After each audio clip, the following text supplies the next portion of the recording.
The chill music. What up? Love this song. Love this music. I know. Oh. Okay, don't make those noises, Bim. Hey, yo, sorry, my bad.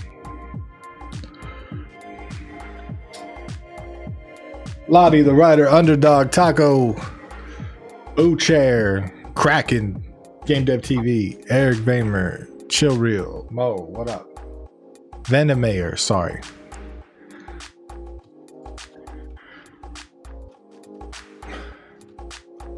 Next time you should play an 80s porn group. I mean, Bim's already got the noises for that, so. I was pinging it. Mr. Tim. Hello, Mr. Tim. Where's the chat? I've lost the chat. Next time you should play an 80s porn groove. Right. Okay. Okay. Yep, Bim doesn't pay attention when I talk. No, I don't. So. Underdog, Alex, Eric, Mr. Tim, what are you doing in there? Did Tim say everything I just said exactly? I'm pretty sure he did. You can Hey, that's call me cool. Mr. Tim. Anybody running a book on how long it takes to find the camera button on this week? Hey. Tim always forgets where it is. Yo, can we bet on that? Can I rig it? We should do a poll. We should actually get chat gambling on how long they think it's going to take Tim. Bro, can we? Find the button. We need. That's what we need. We need to hook the stream up with those like gamble thingies where like you get 5 points for every minute you're in the stream, and then you could like gamble with it and like. Yeah, because you can do that with just points, not real money, right? Yeah, that's what I mean. And maybe you could Yeah. redeem points for like, I don't know, special time with Bim. Hey. Lucy's gonna be so mad.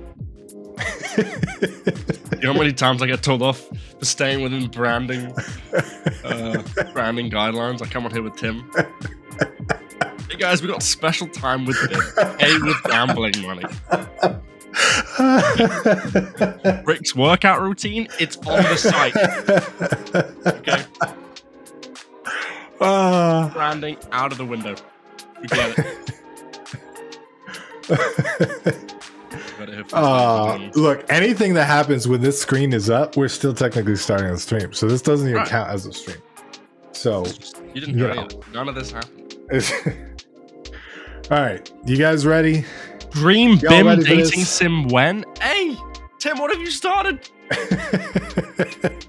Yo, there's the BIM dating sim game jam coming up. Real Yeah, how sim. does it feel, Bim? How does it feel? You remember when you were memeing me and starting game jam games about me?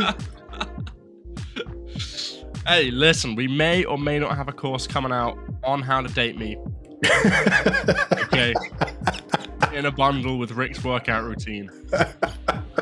Keep an eye out. Okay.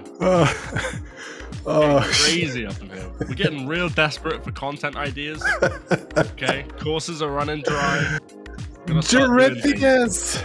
What up, man? Long time no see.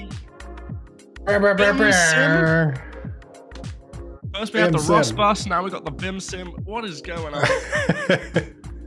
Ladies and gentlemen, Alright. did you know that Tim Rustwick, he used to actually own a server called the Rust Bus? I did not run. Okay, listen, we're starting the stream. Tim, you've gone silent. God damn It's it. Tim Rustwick. And know this you're is back. Bim.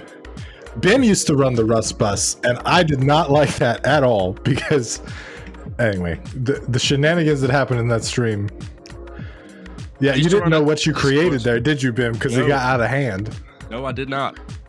I got my mic up here today, ladies and gentlemen, because I was listening back to some of these streams, and I'm real quiet. So today we're doing some ASMR.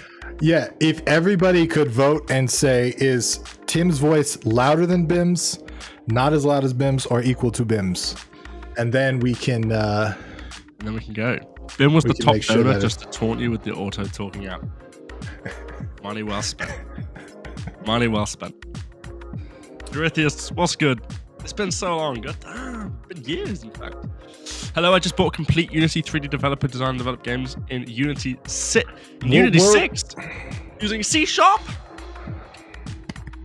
Congratulations. Hats off to you. We Best of hope luck. you enjoy it. It's a indeed. big old course, and it took a long time to make and to remaster in Unity 6. So I hope you guys... Alex says, do you consider a person who knows some programming can make a decent game after finishing the 30 hours C++ UE5 course or continue with another course? Listen, Alex, I think... Hey, maybe I'm going to get in trouble for saying this. By the way, everybody, BIMS is slightly softer. Thank you very much. Tim has a live compression thing going on. So maybe that's what's that. I got a broken headset, by the way. No comments about this. Anyone who comments on this is getting banned. Listen. Alex. Audio life is just deteriorating. We gotta make do. I'm holding my mic. Headset's falling off. Guys, donate, please. Today. I'll use it to buy better audio equipment. But listen, Alex, let me get to your question, okay? I might get in trouble for saying this, okay? I'm supposed to be plugging courses, buy our courses. Let me tell you. You can make a good video game without taking a single course. I can't believe I just said it. But I did. You can. You can. Okay, the courses are there to help you, to improve your understanding. How many times have you gone on YouTube, you're trying to learn something, and you got like a 5-part series, but one of them's missing, and you don't know where something is? That's the advantage of a course, right? You've got professional teaching standards, and they'll take you through, 1, 2, 3, 4, 5. They're really great at that, right? Everything's in one spot. Everything's in one spot. That's exactly it. But don't feel like you need to take 30, 40, 50, 60 hours to learn the basics to begin. Just get started. You will be shocked at what you can do, and especially when you be playing a video game, you're like, how do they do this? How do they do that? I want to do that. It seems so complicated. If you put your thinking hat on, you'd be surprised what you can come up with. You will amaze yourself the solutions you'll come up with to achieve the things you want to achieve. Yeah, and I will say, after 30 hours in C++, you're going to know a lot. All of our courses are project based, so by the time you finish that, you're going to have made a game. And the last thing I'll say on that is, a decent game is different than like a large, super long game, right? Yeah, so for sure. Decent comes down to game design. It comes down to like figuring out what goes where and putting in mechanics that you like. It doesn't mean that it's technically complex. There's plenty of decent games that are not technically complex. And after 30 hours, you'll know the basics of Unreal. You'll know how to do stuff. And I think you can join a game jam at that point. I think you got to be honest with yourself, and you probably won't make your like magnum opus Mona Lisa game right after that course. It's probably a couple games down the line. But I think you can do it. Yeah, for sure. I think know your limits too. Like Tim, we talk about this often on stream, but his first game, he tried to kill Halo, realized he couldn't, realized he just wasn't good enough, and probably never will be, and that's okay. Okay, so know your limits. Don't try and take down AAA titles game one, but you'll build up to it. Okay, you'll build up to it. I agree with this. Mustard. I agree with this. Chat, do you guys like mustard in your sandwiches? Mustard is personally my favorite condiment. I just want to say that. Really? Yeah. Really? Matter of fact, I found a secret. Tomorrow's Thanksgiving. I'm cooking mac and cheese. I cook mac and cheese every year. Last year was an absolute failure. It tasted horrible. So I'm trying new stuff this year. And I found a thing called ground mustard. So it's not like a squeeze bottle. It's like powder. Powdered mustard? I'm putting that in my mac and cheese. Powdered mustard, ladies and gentlemen. Don't sound good. It's ground mustard. But apparently it adds flavor to mac and cheese. So, well, let us know how it goes. Should we have a cooking stream with Tim? What do you think? Should we do it? I think we should, just to see how it goes. Tim, you want to put that, if it goes well, make a course, put it on GameDev.tv. A cooking course? Cooking course. I made a PC building course, and people got mad when I washed off my graphics card, so.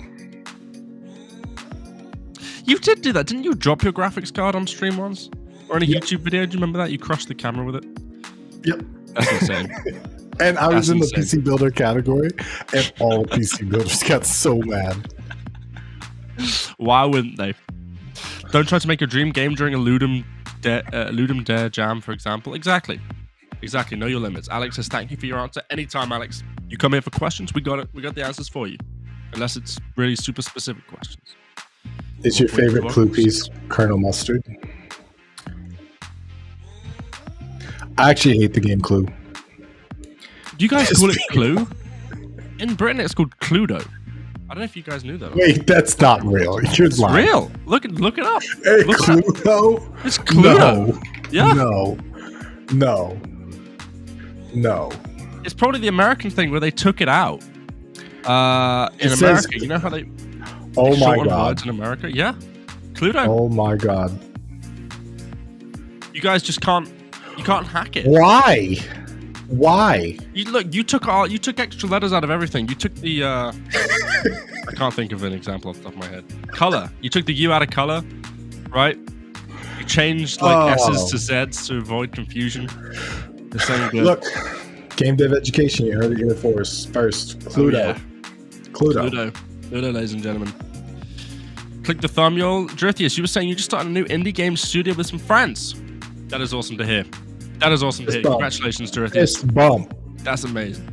That's the ideal, right? That's fun, right? I'd love to do that. In fact, that's insane that you have friends that do game dev, to be honest, because a lot of my friends, honestly, I'm going on a little sad rant here for a second, 15 minutes. All right, one of the saddest experiences about growing up and being into game dev for me is that part of being into game dev for me is enjoying playing video games. And a lot of my friends who I used to enjoy Tim, did you turn the music off or you changed it? A lot of my friends who used to be really into video games, who we used to have a lot of fun with, we'd play a lot, right? As we get older, as we reach my age, whatever that might be, they stop being into games.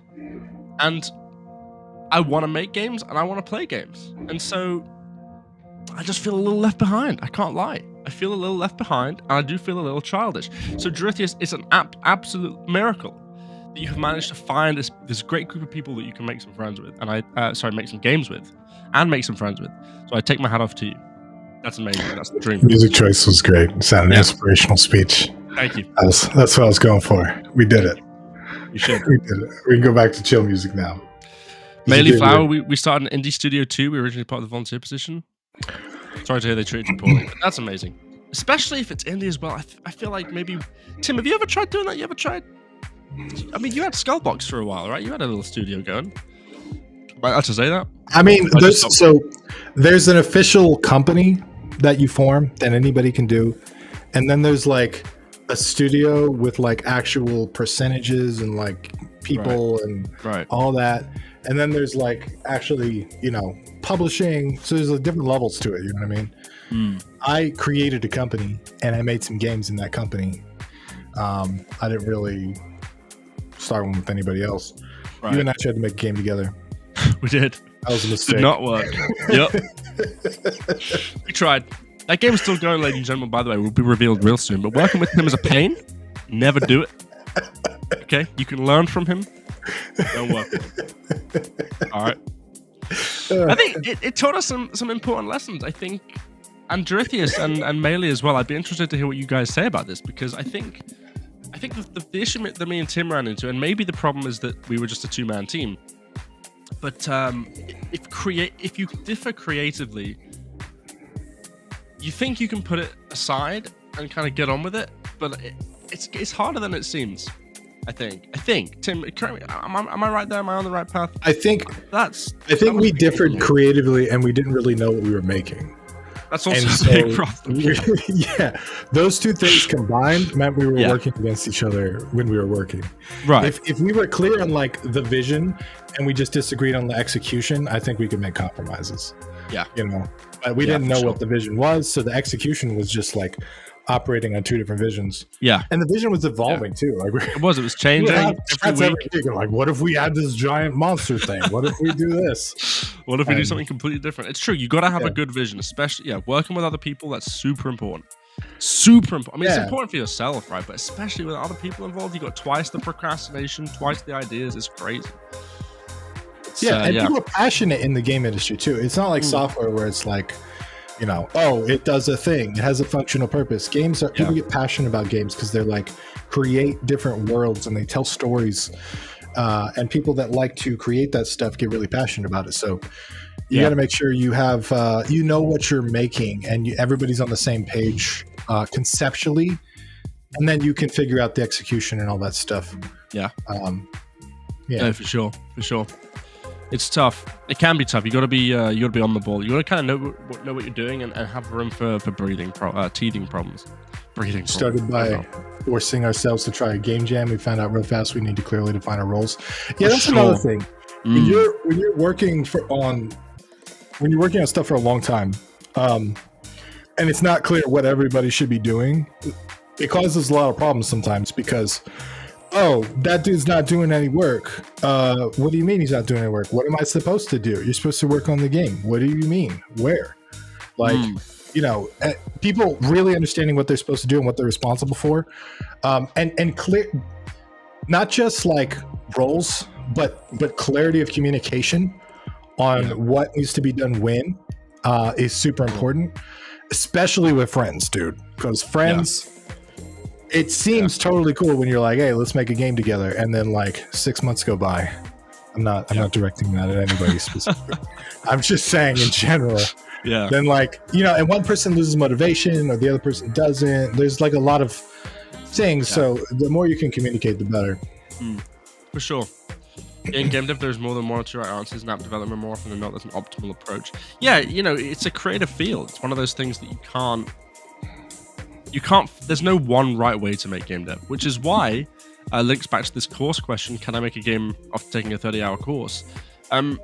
Yes, I don't think that the course will teach you game dev, right? But it'll teach you one way of doing game dev in an effective manner, right? It'll teach you good practices. It'll teach you all the right disciplines and tools and experience. But it's not the one way, right?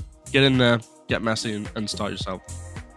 Yeah, I do think one of the advantages of a course is it, at least for me, because different brains work different ways, right? So it depends on how you learn. Some people learn more by like hands-on. Some people learn more by instructor tell me what to do. What I found with a course is that it tells you the stuff that you don't know. Because when you're Googling stuff on YouTube, it's like how to make a game, I guess. Yeah. Oh yeah, Unreal Engine, how to use Unreal Engine. You don't know what you don't know. So you're sort of limited by what you can search for. And what you can search for is limited to your knowledge base. Whereas a course sort of from start to finish expands your knowledge base. And I think it gives you a really good starting point. So if you want to make a game and then you're like, oh, well, I haven't done character controls before, that course will introduce you to the character controllers. You know what they are, you know how they work, and then you can Google that and, you know, learn more about them or build better ones later on. So I personally really like it from that aspect. But when I actually learn, I like to go through something like a course, which is like, okay, here's the basics. Here's how to use the software. Here's where to click. Here's what to do.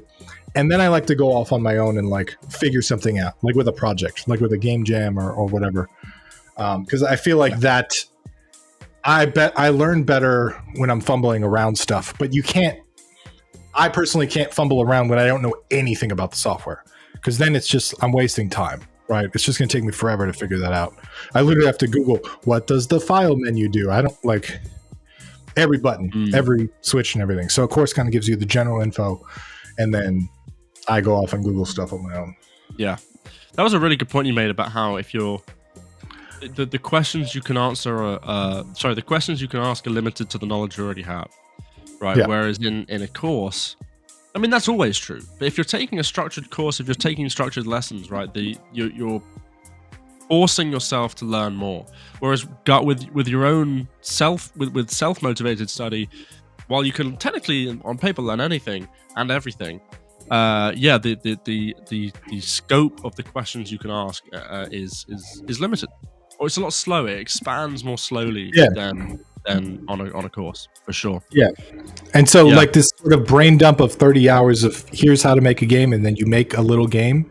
Yeah. It's super valuable because it gives you the basics on everything. And then you can go expand your knowledge in any one of those 100 topics. Yeah. Yeah.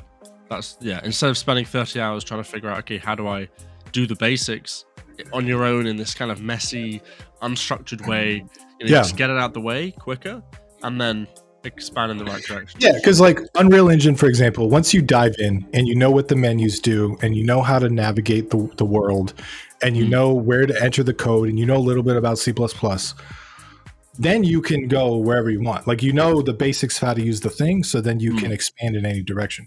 But before you know that, it takes a long time to iterate and figure out all that stuff on your own. And you can Google it one by one, but it's just very time consuming. For sure. It's the you don't know what you don't know problem. Exactly, Roger. Yeah. Exactly. Alex is saying again, Blender is important, or can you get by easy without it as well? Depends on the game. Is it 3D? You talking 3D, 2D? You probably don't need Blender for a 2D game. If you're making 2D assets in Blender, it's a little overkill. There are a bit easier ways to do that. But you can get by easily without it. You also sell 3D assets. I was going to say, plenty of people use assets. And they don't even have to buy them. There are plenty of free assets out there. So you don't... If this is your first game or your first 1 or 2 games, and you're interested in programming, I would stay away from building your own assets just because it overcomplicates things. Yeah. Like, I would try to minimize... There's so much work in game dev, dude. If you're music, sound, audio, art, like design, programming, testing, user experience, all that stuff. The more you can just say, okay, I'm gonna program and I'm gonna user experience. That's what I'm gonna focus on. Yep.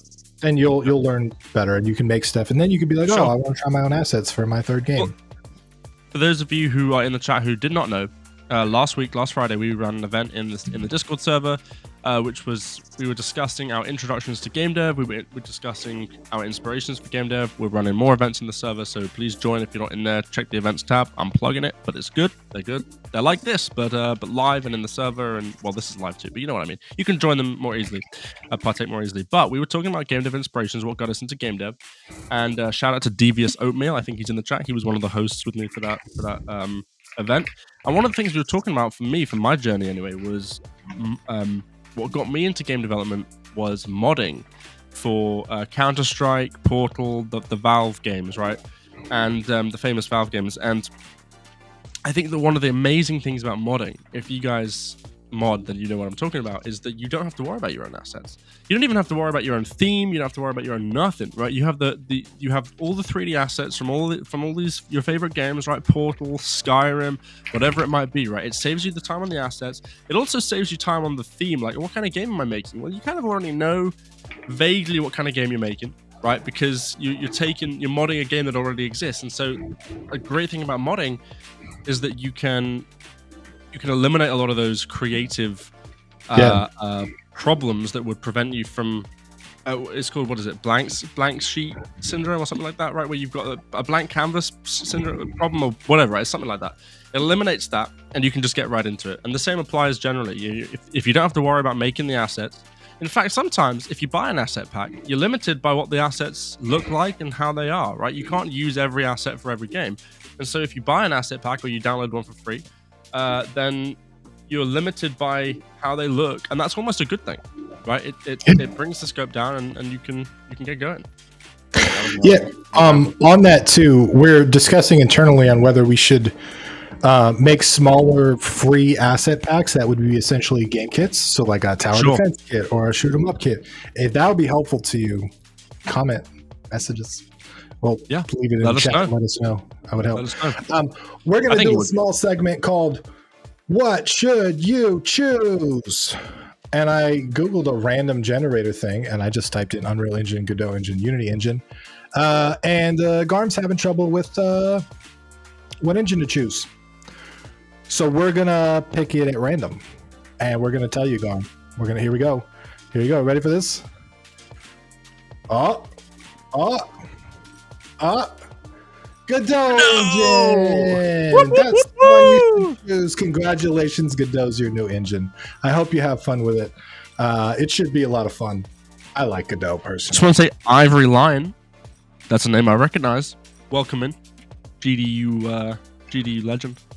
But yeah, which game engine should you use? Wait, where was this question? It's way up there. I've been standing on that joke for a long time. Spent 30 hours trying to decide what engine to use. I have an analysis process. I guess I need help to decide. Listen, Tim, would you trust the random picker if you were like trying to decide? Would you really do that? How would you decide? Well, that's the joke. That's the point. Is all of these engines are pretty much equivalent. At some point, you just got to pick one and dive in and do the thing. I personally would Yeah, Godot or Construct. Or Construct 3 is a good one if you, especially if you want to do 2D. But yeah, listen, Unreal. I've been watching a lot of negativity around Unreal recently. We talk about it a lot on stream, but about how it's kind of unifying or modifying the game dev industry. How high fidelity graphics is not necessarily a good thing. But I don't know. It can be real hard. We can't give you sort of specific advice. But yeah, Godot's a good one. It's open source as well, right, Tim? You were saying, Yeah. which is super useful. And maybe Unreal sometimes is a little bit too much for what you might need. But, Yeah, I think Unity is a good all around. Unreal's really good for really beautiful looking 3D games. Yeah. Godot is really good for smaller projects. It's really good at 2D. It's really good for UI heavy games. But at the end of the day, really doing it, picking an engine and designing a game is more important than what tool you use. Sure. Like, Sure. Just if you're at a professional level where you have a studio with 20 employees and like then you're deciding an engine, that's a much bigger decision because like there are revenue splits, there are like tooling, there's like people that have different experience, there's like, you know, exporting to Switch and porting and stuff, and like, but as an indie, like if you're going to get a job in the game industry, for example, Unreal is probably a better choice right now. But like that can change at the drop of a hat too. So Yep. I mean, all these big studios at the minute who are switching to Unreal, you know, they're having to throw away years in some cases of experience in engines that are now defunct. So it's like, well, would you say that there was no point in the employees learning that engine? Well, no, obviously they needed it for the time. So yeah, don't worry too much about the engine. Just dive in, pick which, maybe just open all three and see which one's user interface you like the most. That's what I found. Speaking of things we're discussing internally, one of the other things that's come up a lot is a how to get started in game dev course, which would basically be that. It would take you through Unity, it would take you through Unreal, it would take you through Godot, it would talk about all the different tools, and just, it wouldn't really teach you a project, it wouldn't make a game, but it would be like all the information of like, I don't know which engine to pick, I don't know what tools to use, I don't know where to get assets. If that would be useful to you, let us know in the chat as well. Yeah. Shane Carr, this is a great point. Sure, but with game dev, you should be in love with the process, and if you hate the engine, you won't stick with it. Well, that's just it. I agree. That's just it. Find the engine you actually like using. Even if it's a little bad in this area or good in this area, which one do you actually enjoy opening up and, you know, just have a play around. See what you like. I'm a weirdo when it comes to like things I use. My tools are super important to me. I build custom tools, like physical tools. I have like a gadget collection of like pocket knives and multi-tools and stuff like that. But the ergonomics and the feel and the like materials are super important to me. So when it comes to software, I'm really into good user experience design. I'm really into specific colors that make my eyes feel good, and all that stuff. So me liking a tool is super important to me.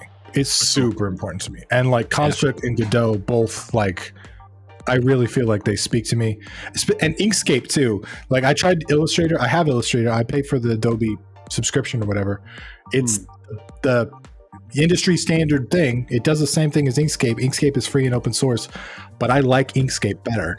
It just talks to my brain better. I just feel it. Like I like it better. So that's what I end up using. And that's okay. Like I don't need to use Illustrator. It's not a big deal. Yep. Some people like drawing with a mouse, believe it or not. Some people prefer the virtual pens, right? But it's find the tool that works for you. Vector drawing on the iPad, by the way, is the way to go. If you're trying to do vector 2D assets, that is my favorite method by far. There you go. Drawing on an iPad with an Apple Pencil. There you go. Solved. Fatal Blend. What's a good project to make for a portfolio? Now listen, you're gonna hate that. You're gonna hate to hear it, but it entirely depends. There is no right answer for that, unfortunately. Maybe actually, it is wrong. There is a right answer, and it's the course on portfolio. I'm just kidding. Well, sort of. I'm half. We have a course on portfolio creation, right? I'm half kidding. We have. We do. We have the job course. We have the job course. Rick's job How to course. get a job. Yeah. In the industry. This goes through how to create a portfolio and what kind of stuff you should have in there. I haven't taken this course, so I don't know the specifics, but I think Bim is right in that what you want to show off is your skill set. It doesn't matter in the sense that like, oh, he made a shooter. We're looking for tower defense games. But it matters in the sense of like, if you're trying to get a job doing like being a technical artist or something, portfolio piece should probably show off the technical art side of your game development project, if that makes sense. Yeah. Yeah. And, it might just be worth creating just doing what you like. I mean, I don't know how successful this is going to be yet at getting you a job. I don't. But I'm going to bring up this example. We've talked about this briefly on stream before, but I'm going to share my screen. Where is it? 616 share. And I just got leaked. GG. 616 Games on itch. They, I know them from streamers playing their games. They make horror games, and they make a lot of horror games. But they have a massive portfolio of some good, some bad. Poop Killer. The Poop Killer series is iconic. But they have a lot of games on here, right? And I'm going to say it. Every single this guy. Every single one is better than the last. You can see them improve. They go crazy. So I think this kind of thing, just doing what you enjoy, making the games you're passionate about, building up, showing off your skills in a way you want. Maybe I'm giving terrible advice, right? Maybe I'm giving really bad advice, but I think if you're stuck, yes. I agree with you. I think it really depends on what the portfolio is for and what kind of job you're trying to get. So when we fired up our asset pack department thing and we were trying to make a bunch of assets, we were looking for artists, right? And one of the main ways that we hired artists was I just click on their portfolios. Like I don't care about your experience in the industry. I don't care how long you've been working. I don't care your work experience. I don't care your education. I don't care about any of that. I want to see your portfolio. I want to see what kind of art assets you made. And the people that had a portfolio, first of all, way above the people who didn't, right? Because I'm not even going to look at the people who don't have a portfolio. It's not worth the time to figure out whether they're good artists. Out of the people that did have a portfolio, there's people that have varying skills and they'll show like, oh, this is the dragon I made after 117,000 hours working on this thing. And like, this is my thing. And they'd have like 3 things. And I'm like, okay, I don't really want those people either. Cause I want somebody that can build game assets and all that. So the people that showed a large amount of skill specifically in their area of choice were the ones that we picked. So there's artists that try to show, oh, I can do this and I can do that and I can do that. But then there's some artists that are like, oh, I'm really good at this, so I'm just going to do a bunch of stuff like this. Yeah. Those are generally the ones we picked because they know what they're good at, they know what their strengths are, and they did a bunch of that stuff. I'm not saying this is advice on how to actually get a job because I'm not like an artist trying to get a job, so I can't tell you that that's accurate. But I'm saying from a hiring perspective, those are the people that I looked at because those are the people that I feel like would be consistent over time and would deliver the quality of work. And the other thing is, it was actually a problem. People would fake their portfolios.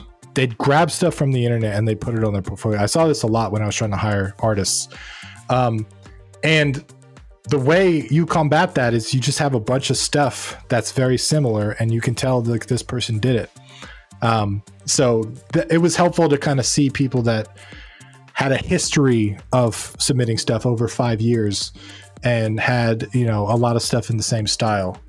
So Lossios, how do you make sure the portfolio is not AI? Oof, that's a tough one these days. Mike, what up, man? Long time no see. How do you like the beard? I didn't have a beard in 2018. It's pretty cool, huh? No. Stefan Durrett. Did you say no? Did you just say no under your breath, Bim? Tim, I don't say nothing under my breath. But listen, Tim, how do you make sure a portfolio is not AI in 2024? That's crazy. That's a hard question.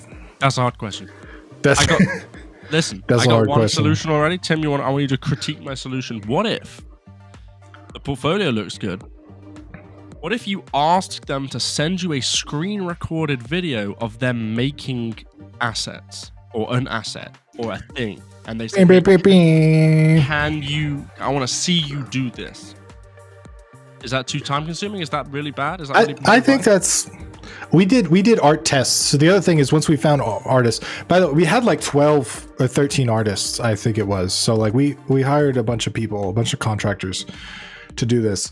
And I know I'm talking about art specifically here. Programming is a little bit harder because when you put a game in your portfolio, you can't. Please put what you actually did on the game. Just be clear about that, because that was the other thing we ran into. People put a game on their portfolio, and I'm like, did you make this? Did you make the multiplayer code for this? Did you do the audio? Like, what did you do on this? So being specific about that helps. But what was I talking about for art? What were you saying? Oh, like hiring. Yeah. So AI and stuff. Yeah.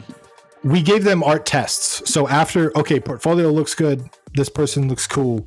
Can you make 3 different types of barrels within an hour? Right? Because we're paying you by hour or whatever. It's like, make those 3 barrels, deliver them. We'll pay you for that 1 hour, and then see like how the working relationship was. And we did that for everybody. We didn't make them screen record or anything like that, but they delivered their barrels, and then we double checked and made sure they weren't from elsewhere, because we had very specific requirements. I think we didn't do barrels. I think we did. This was for the castle pack, and I think we did. Actually, I can show you guys. Are there details and stuff? I mean, I was reading some.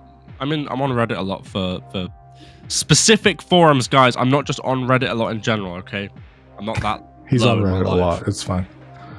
Excuse me. What's wrong with Reddit? Nothing. There's a stigma around it. But before Tim goes on, I was on Reddit about some AI stuff, and somebody was saying that one of the downsides of AI is that there still is a communication you hire an artist to do something, right? Or you're working with somebody and you want them to do something for you, right? You have to communicate to them what you want them to do down to specific details, and that's a problem that AI can't solve, because you still have to communicate that to the AI, right? And so maybe in there somewhere is in that communication, maybe is somewhere perhaps where we can differentiate the two. With a human, you may be able to communicate small details and things that the AI models maybe can't pick up on you say. You know what I mean? So I don't know. I'm just hypothesizing here, but. Yeah, so that was the other thing, is once we hired a bunch of artists, we found that they kind of came into 2 working categories. One was like, please give me a list of exactly what you want, and I'm going to deliver the list of exactly what you want. And the other one was, give us a category of stuff you want, and like, we're super creative, so like, we'll make a bunch of cool stuff. Right. So we could say like castle interior, and they'd be like, oh, I made some barrels, and I made some chairs, and I made some cool stuff. Right. And so generally with what we were doing, we realized that both of those groups had different uses, and we used some of them more than others just because of their creativity or because of their adherence to the standards as well. One of the things I did want to show is these trebuchets that ended up in the castle pack. The reason why there's so many of them is because this was the art test. And Grant helped with that a lot. There's like a lot of them. There's like 4 or 5 of them, right? So we made it very clear. Like we did. This is the other thing. I believe in paid tests for artists. I don't think it's fair to make them do it for free, right? Like some companies do. They'll be like, oh, you want to work for us? We'll make this stuff and spend an hour or 2 of your time building something for us for free. We're like, no, we want to pay you because like it's your time, even though we're not working together officially. So there's a bunch of these in there, and these were all the tests for the different artists that we gave. We cut some of them because I think there was like 12 of them, so they ended up with like 5 that were good enough to ship, and that's about how many artists we ended up working with anyway. Yeah, that's crazy. There's one thing AI can't fix is Bim's headset. Listen, I'm mad about that. All right, that's what I want AI to be fixing. Okay, don't take my damn job. God damn. Time for interns. He's not allowed outside. He's got to sit down and make a bunch of assets. And he's working on the winter scene right now that we may or may not release on the 1st. Some magical free assets. Maybe. Possibly. We will. I don't know. But he's not allowed to leave the room until he gets that finished. So. Yep. Broken headset. Listen. Messed up mic. I'm next door. Gotta Tim. sit there. Tim's behind this wall right now. He's got a gun aimed at my head through the wall. Okay, you don't. Okay. Oh, hey, I'm joking. Any AI moderation going on here? But, he's a violent man. Anyway, Tim, please link some of the items you're trying to promote. I don't see them anywhere in the description. These are the skulls of people that failed delivering assets on time. Exactly. Okay. Exactly. AI art doesn't work in layers like artists do either. Asked to alter a particular layer, even show the layers used. Oh, that's clever. That's cool, mate. Yeah, that's cool. We found, by the way, 2D graphic artists is littered with AI. You're trying to hire a graphic artist right now.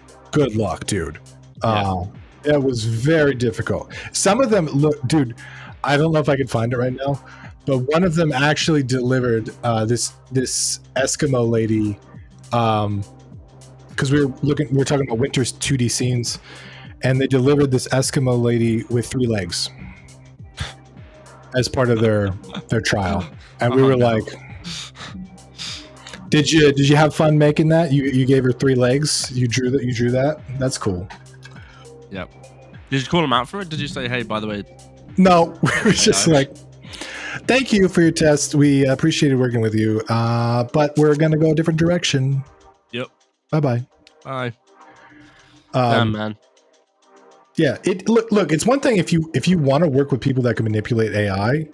Sure. If you want to make that decision, that's up to you. I'm sure you can get stuff done that way, right? But we specifically wanted people that could create stuff from scratch, just because of the way we wanted to do things. So yeah. Most of the art I see on Twitter is, there was an interesting video the other day. I didn't click on it, but I did see it. Something about how the title of the video was like, "Why does nobody care about AI art, like AI anymore?" I didn't watch it, but Tim, you got any thoughts on that? I've definitely seen the panic die down. Maybe I'm just spending less time on the internet, but yeah. I don't know. I have heard less recently. It's in bubbles, dude. Like that's part of the problem. Like Grant, he's a part of the team too. Grant Abbott, he's got a YouTube channel on 3D art, and he makes a bunch of our Blender courses. If you took a Blender course, you probably took his Blender course. He sees it a lot in his community because he has a community of artists, right? And a lot of artists are scared that their livelihood is going to be taken away. Yeah, for sure. I think programmers are a lot more accepting of text-based AI. I think everybody has accepted, not everybody, but I think culturally, at least in the United States, from what I see, people are a lot more accepting of the text stuff versus the image stuff. The image stuff is really complicated, dude. Like morally, ethically, and like attribution wise, just monetarily, right? Because the licensing for these images is very unclear, and it's a big shift. It's going to be a big part of the graphic art industry. It's too powerful to not be, right? Sure. Out of the box, right? So I see a technical inevitability in it, but I don't know how it's going to work out legally. And there's been some companies. Sorry, go ahead. What were you going to say? I was just going to say maybe how far that inevitability will go as well. Right, because we remember, a lot of people were talking at the start of the AI rise about that. What is that curve called? There's some kind of bell curve. No, it's not the bell. Is it the bell curve? It like goes up like an S, and then I don't remember. But some kind of, it's like the same with all new technologies. Like there's a sharp rise in it, and it goes up. And Innovation adoption cycle. I don't know, man. But someone in chat probably knows what I'm talking about. But it's we don't really know how far we are on the curve. No, it ain't that. It's I don't remember. Goddamn. It is this though. What are you talking about then? But we don't know how far it's gonna go, and we don't know how far we are into it. There's a lot of videos on YouTube right now talking about how they've discovered like a mathematical tapering off point that AI sort of can't cross over and stuff like that and things like that. So who knows? Who knows where we'll get to? Who knows how the technology behind LLMs like ChatGPT is interesting because there's 2 things that power it. One is data, and one is literal raw compute power. Yes, Data's kind of fucked. It's really hard to gather new data now because the internet has been infested with AI, and you can't train AI on AI data because it gets really bad. So there's two options there. One, you don't train it on any more data, or two, you hire humans to make data for you. That's what some AI companies are doing. So that's the data side, but the compute side can scale up quite significantly. Right. They just need a lot of power, a lot of electricity. Yeah. And so that's a lot of what's going on right now in like the US is they're trying to build these entire power plants, nuclear power plants to just power AI. I had heard about that. They're trying to scale up on the compute side versus the data side. And I do think it can get more powerful. I do think it can scale up. Some people think we're at the top of the curve, which is like, okay, we're kind of done. But I think the compute can scale up quite significantly, and I think there's going to be. It's a very useful technology. That's the problem. Is like, it's so useful that people are going to use it, and the more people that use it, the more funding they're going to have to increase it. So anything that ends up in that cycle, like cell phones or like cars or like whatever, it ends up innovating over time. So.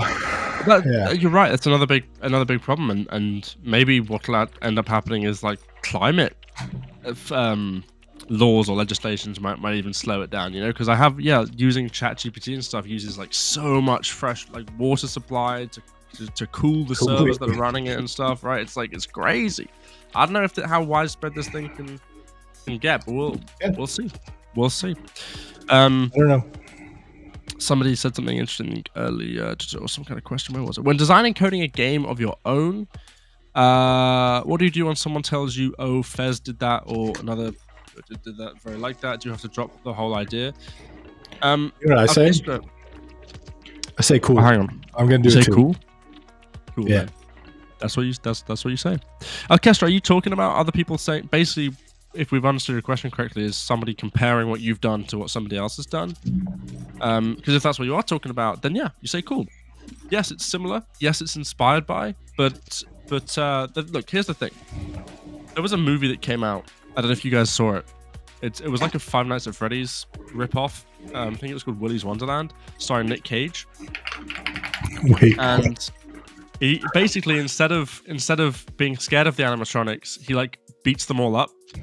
And it's Five Nights at Freddy's. It's basically got the same story as Five Nights at Freddy's, except instead of jump scares, he like fights all the animatronics and kills them all basically. And it's like really funny, and it's really bad, but it's so bad it's good. And the director of the movie was talking about how people were gonna compare it to Five Nights at Freddy's and how it was really getting him down. And then one thing that he said was that, listen, if people liked Five Nights at Freddy's, they're gonna like this, right? It's not like, to the consumer, it's just two good things, right? It's not like, oh, this or this. It's this and this. And I think that applies everywhere, right? If you make a game similar to Destiny, you know, as long as you're not just straight up fucking ripping it off and copying it, people who liked Destiny are gonna like your game too. And the examples go on. There's a reason why when you see a corner with McDonald's, it also has a Burger King and other stuff. It's because Burger King is like, hey, McDonald's is on that corner. People want burgers on that corner. Yeah. Let's go set up a Burger King. It's not like, oh, there's already a burger spot there, so like we can't do that because like people are gonna think that we copied them. No, it's like there's demand for burgers on that corner. So go to the corner. Let's set up another burger spot. Yeah. So yeah, I wouldn't worry. You know, and besides, if people are saying that, it depends how they're saying it as well. If they're saying it in an accusatory tone, maybe first of all consider, okay, am I actually just stealing this line for code? But if you're not, then maybe think about, okay, how are they saying it? Maybe they're saying it in an admirable way. Maybe they're saying, okay, maybe they did this. Just so you know, maybe you're looking for inspiration. It's not necessarily negative. I don't know where this like need for like, oh, I must make a completely unique thing or else it's not valid thought comes from.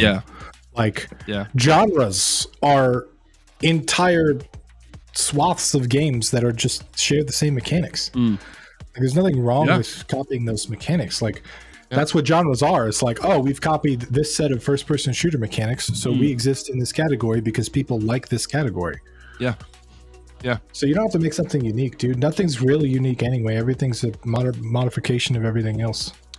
But I think that's interesting. Listen, we talked a lot about AI today already, right? But I think that what I find fascinating about AI is that I think we definitely value, when humans take other art and are inspired by it and make new art that's similar to it or inspired by other artists, right? We almost think it's a good thing. Well, we do think it's a good thing, right? We love to see where people's inspirations come from. But I think, when a computer does it, when these simulated, these fake intelligent AI programs do it, that's the part we don't like. We're like, hey, this stuff is just copying work, it's stealing work.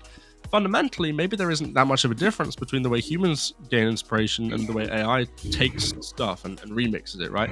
So I think maybe the problem actually just does lie in our attitudes towards these emotionless computer systems versus other human beings, and that's not a problem. If that is the problem we've got with AI, that I'm completely happy with that. I agree. I think that is an issue. If AI steals my work versus another human is inspired by my work, hey, I've got a big problem. That's a big difference. But I think that's where the difference lies. Am I making any sense now? I'm kind of rambling about that. I think so. But, change the subject back to AI. But I did, but I wanted to point that out. Has AI been on your mind a lot lately? Well, I just thought it was. Yeah, it has. But you scared of the robot invasion? I've just been playing a lot of chess against AI bots. Oh, really? Okay. Yeah. They're pretty good at that. They're pretty. ChatGPT was real bad until like last year. But yeah, the bots they took over. Well, the bots specifically, not the. I don't know, dude. You said you showed up for like 5 minutes to the AI workshop we did with Chris DeLeon. Yeah, we did a game AI workshop, and one of the things he showed was an algorithm to play chess. Right. And we were talking about the design of that, which is really cool. But basically, you don't have to compute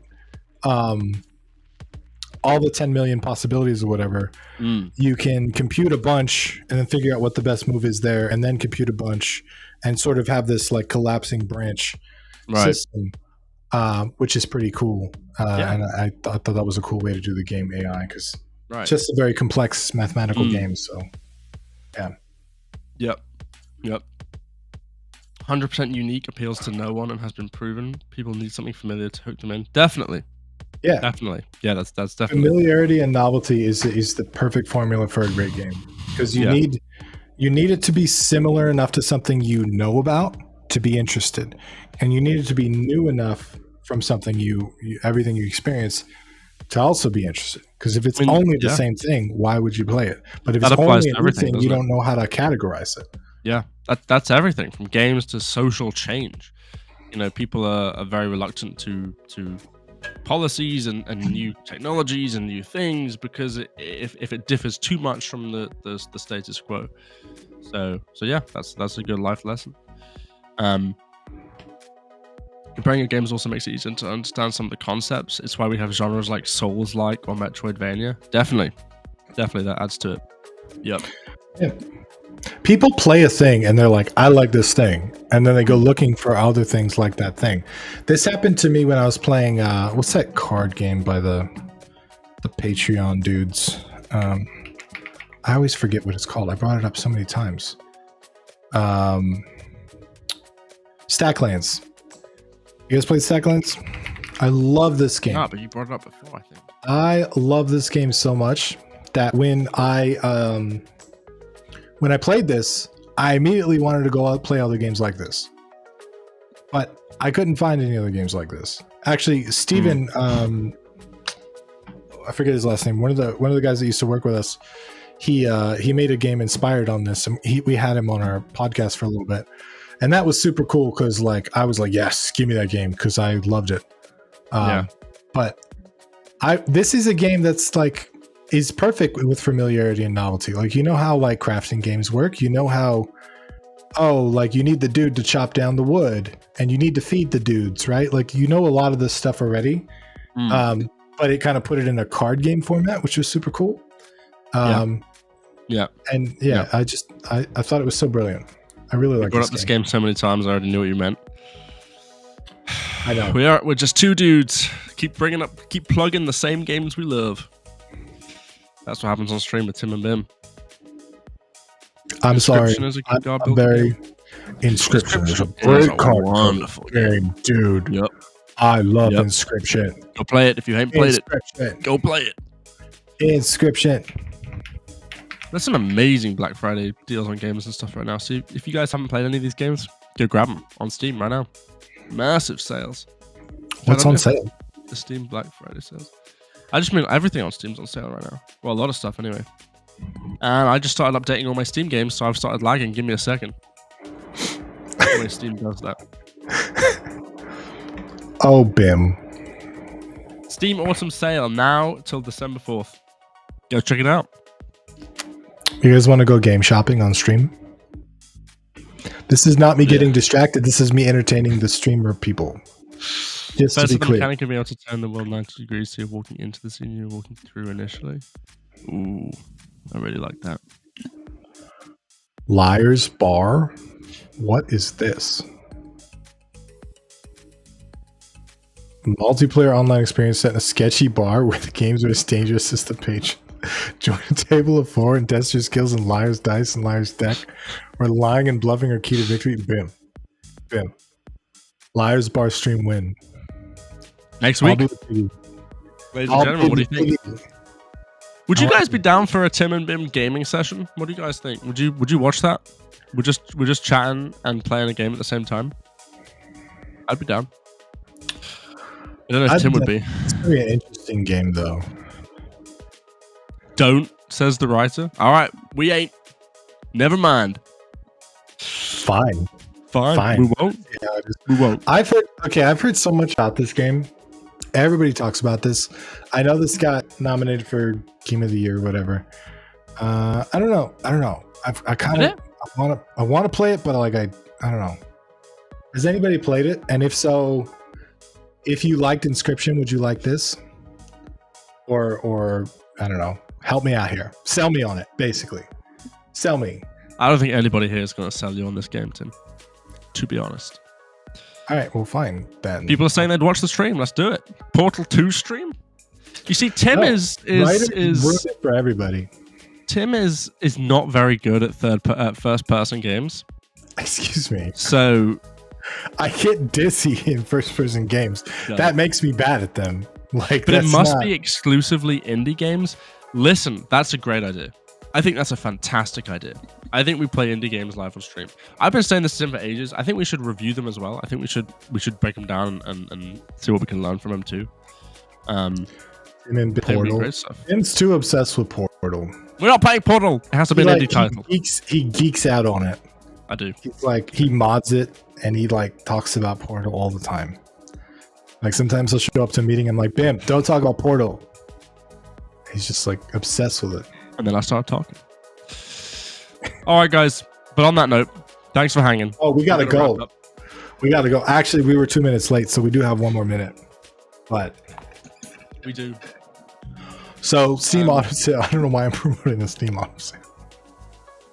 We don't make any money from that, by the way. So don't buy their sale. Go to our Black Friday sale live now. Yeah, on the GameDev.tv website. I do gotta show you massive discounts. Super Black Friday sale. Off.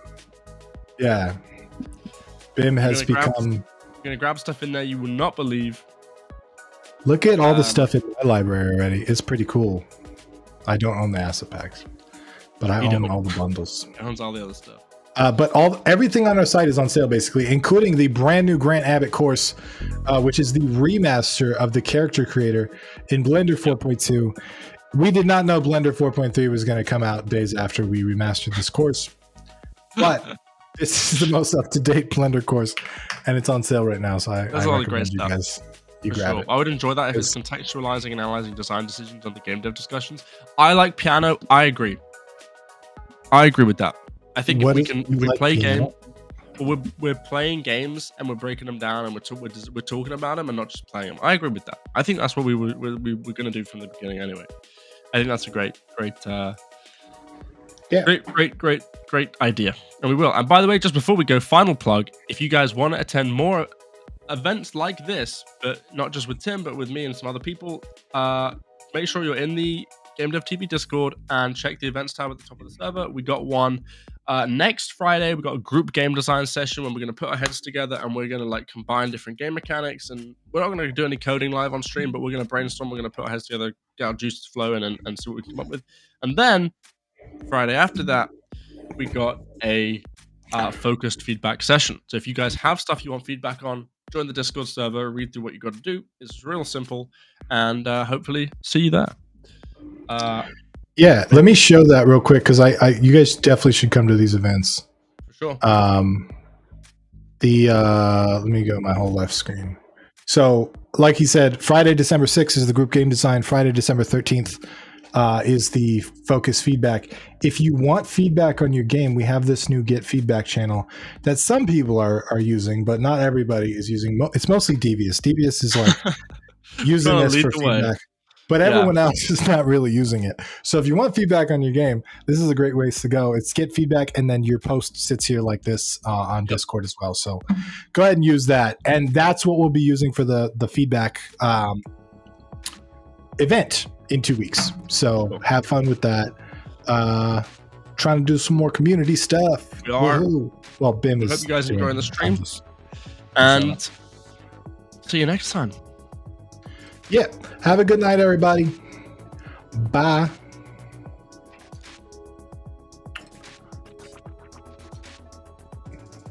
That would be cathartic. A stream from us all. Ivory Lion, thank you. I think you were talking about my events, Tim. Thanks so much. Well, maybe you should attend them, and then maybe it would be. Maybe I should. Mike, you can message me on Discord. I do got to say, I don't respond very often. Just nobody get offended if they message me and they don't get a response for like a month. I'm not good at that. Okay. Yeah, it was nice to see all your faces. I just want to say that I saw a lot of old GDU faces. I saw a lot of regulars. I appreciate you guys. And if you're in the US, happy Thanksgiving. If you're not in the US, also happy Thanksgiving. You just got to give thanks for stuff. You do. All right. Well, good night.